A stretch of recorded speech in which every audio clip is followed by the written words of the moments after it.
Alright, this is the one. I can't read it anymore. I know it's the one because I've seen a picture of it. I recognize that 15.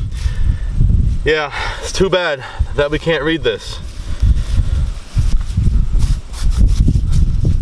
George Washington Brooks. He lived here in the 1850s. By 1860, he had a wife, a house, kids, and land. By the 1870s, he was gone. He disappeared. What could have possibly happened? We've got to go metal detecting to the original farm of George Brooks and uncover the story. All right, here we go. I feel a little bit on edge. This is an important story, and I think it deserves to be told.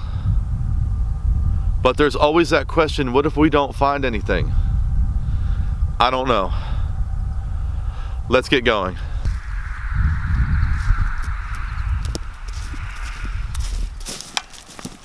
The owner tells me that back in the old days, this was a truck lot where guys would work on semi-trucks during the day.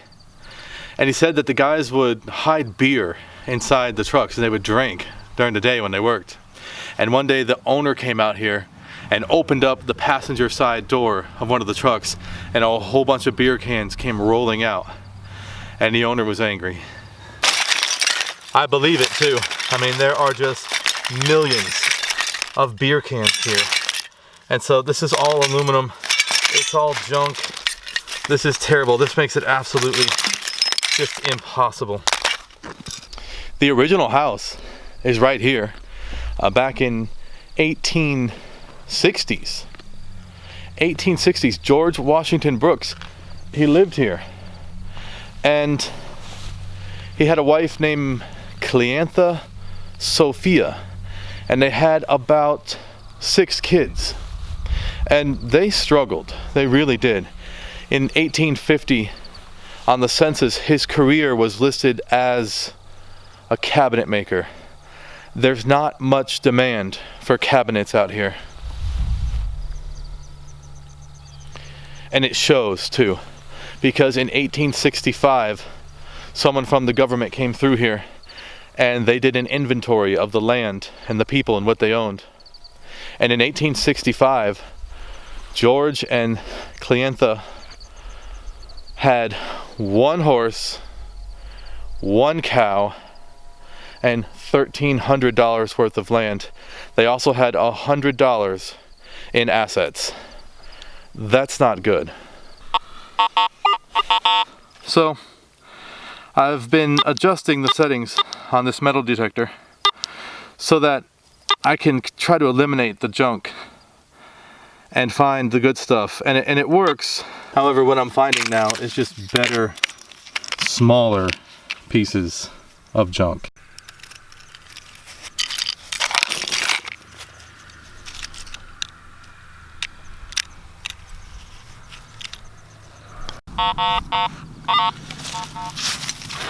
Now here's something that could possibly, maybe, be from the day of George Brooks. If you look at the top of this bolt right here, it's misshapen from somebody beating on it with a hammer. It's also wasn't formed right to begin with. It's off-centered. This may have been made by somebody. In any case, this part right here was pushed into some type of hole and then hammer fit in there, and it's got a lot of wear right here, and you can see that this part is square. So maybe this is from the days, but it's pretty hopeless. I don't know. Let's keep looking.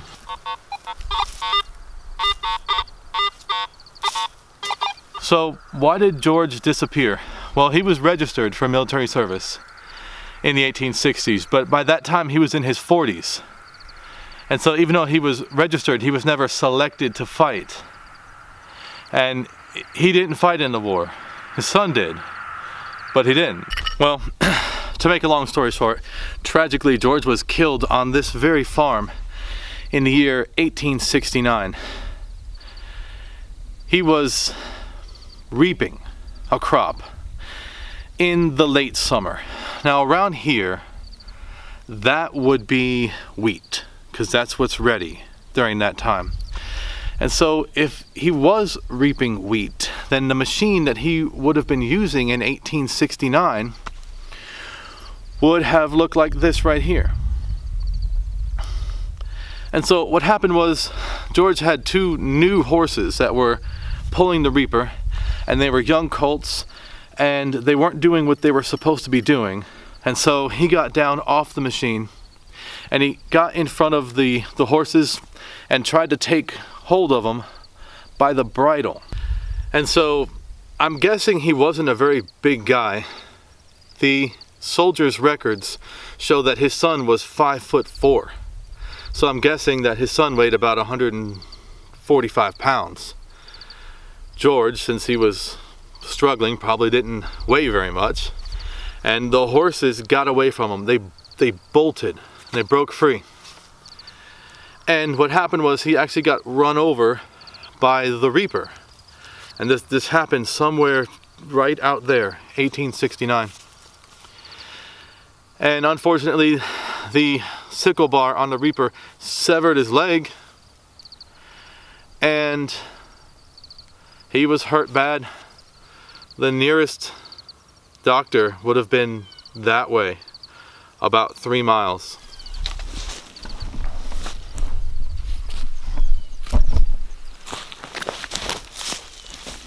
I'm guessing one of his kids, because the wife would have stayed behind to attend to him, but I'm guessing one of his kids got on his horse, a horse, and took off that way towards town. It would have taken an eternity to get there and back. To get the doctor would have got on his horse. And they would have raced here. So by the time the doctor got here, he had lost so much blood that he wasn't going to make it, and he died a day or two later. So during that time, the 1860s, mechanized farming was becoming more of a realistic idea for farmers, because the equipment had improved, the availability had improved, and the economy of farming had improved. So more and more people were taking up farming, and I think that's where he went wrong. You see, he started out as a cabinet maker from New York, and he switched over into farming. And the mistake he made is that he didn't disengage the machine. Before you get off the machine or the tractor or anything, you always disengage. You take it out of gear, and then you can walk in front of it. But he didn't do that. And that was a costly mistake. Now, this could have been avoided, but he just didn't have the mindset. I imagine he didn't have the mindset for that, because he didn't grow up on a farm with this equipment. And around here, when you grow up on a farm and you work with equipment, and your dad teaches you to respect the equipment, and you develop this like safety mindset that's with you every day, all the time. Safety mindset.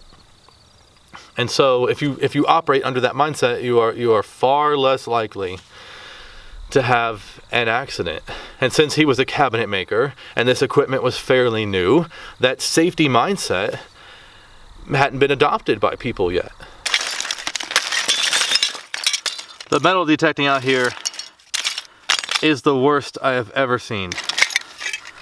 And so it's pretty much hopeless. But I did find 3 things that probably came from him, actually.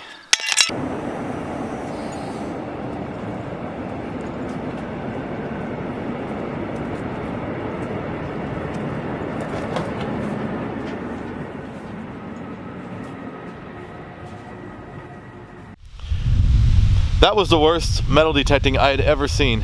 But because the channel is real and truthful, that's going to happen sometimes. But the story continues. In the year 1870, George Brooks, of course, was missing from the federal census. And you can see here that one of his older daughters came back home, probably to help take care of things. And her occupation is listed as at home. And the saddest part of the story is that on this census we see the arrival of a 3-month-old boy that was born a couple months after his father died. And do you want to know what the most heart-wrenching part of the story was? Look at the child's name.